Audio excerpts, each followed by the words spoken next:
गौतम बुद्ध की कहानी परेशानियों से डरे नहीं। Buddha stories in Hindi. गौतम बुद्ध के जीवन के कई प्रेरक प्रसंग हैं। गौतम बुद्ध की कहानियां हमें सुखी और सफल जीवन जीने के सूत्र बताती हैं। गौतम बुद्धा स्टोरी अपने दोस्तों के साथ शेयर जरूर करें। परेशानियां हर जगह हैं और हम परेशानियों से बच नहीं सकते, इसलिए सदा उनका सामना करें। गौतम बुद्ध कौशाम्बी नगर में रह रहे थे। वहां की रानी गौतम बुद्ध का अलग अलग तरीकों से अपमान करती थी। रानी ने अपने कुछ लोग बुद्ध को अपमानित करने के लिए और परेशान करने के लिए उनके पीछे लगा दिए थे। रानी के आदेश पर वे सभी लोग बुद्ध का विरोध कर रहे थे, लेकिन बुद्ध ने किसी से कुछ नहीं कहा। उस समय बुद्ध के साथ उनका एक शिष्य भी था। उसका नाम था आनंद। आनंद ने बुद्ध से कहा, मैं लगातार देख रहा हूं कि ये लोग जानबूझकर हमारा अपमान कर रहे हैं। जहां हमारा अपमान होता है, ऐसी जगह हमें नहीं रुकना चाहिए। बुद्ध ने आनंद से पूछा, हम कहां जाएंगे?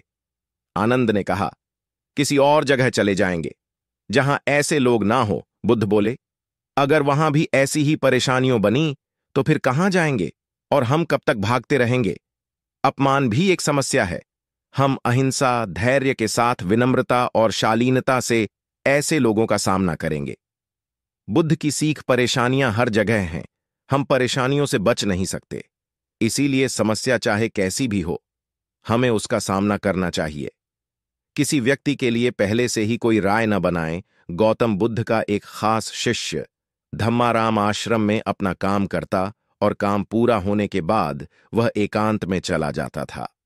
वह किसी से ज्यादा बातचीत भी नहीं करता था।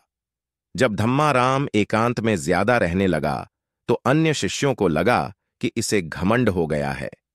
शिष्यों ने बुद्ध से धम्माराम की शिकायतें करनी शुरू कर दी। एक दिन बुद्ध ने धम्माराम से सभी शिष्यों के सामने पूछा, तुम ऐसा क्यों करते हो? धम्माराम बोला, आपने कहा है कि कुछ दिनों में आप ये संसार छोड़े देंगे, तो मैंने ये विचार किया है कि जब आप चले जाएंगे तो हमारे पास सीखने के लिए क्या रहेगा। इसीलिए मैंने ये तय किया कि मैं एकांत और मौन को समझ लूं, ठीक से सीख लूं। ये दो काम आपके जीते जी मैं करना चाहता हूं।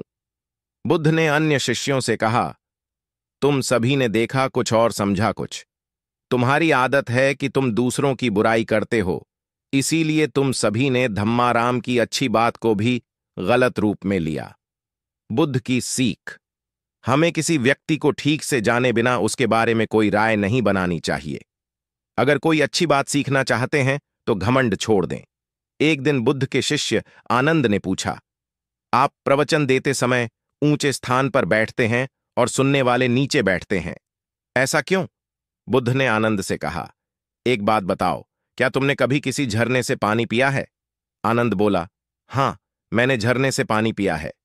बुद्ध ने पूछा, तुमने पानी कैसे पिया? आनंद ने कहा, झरना ऊपर से बह रहा था, मैं झरने के नीचे खड़ा हो गया और पानी पी लिया। बुद्ध बोले, अगर झरने से पानी पीना है तो नीचे ही खड़े होना पड़ेगा। जो सत्संग, कथा या प्रवचन होता है, उसमें कहने वाला ऊपर बैठता है। उस कथा का संदेश ग्रहण करना है तो सुनने वाले को नीचे ही बैठना होगा। नीचे बैठने से हमारे स्वभाव में विनम्रता आती है, हमें अच्छी बातों को जीवन में उतारने की प्रेरणा मिलती है। ऐसा करने से हमारा घमंड दूर होता है। बुद्ध की सीख, अगर कोई अच्छी बात सीखना चाहते हैं तो सबसे पहले अहंकार छोड़ देना चाहिए। इसके बाद विनम्रता के साथ ही अच्छी बातों को जीवन में उतारा जा सकता है। अपने दुखों का कारण आप स्वयं ही हैं। गौतम बुद्ध के जीवन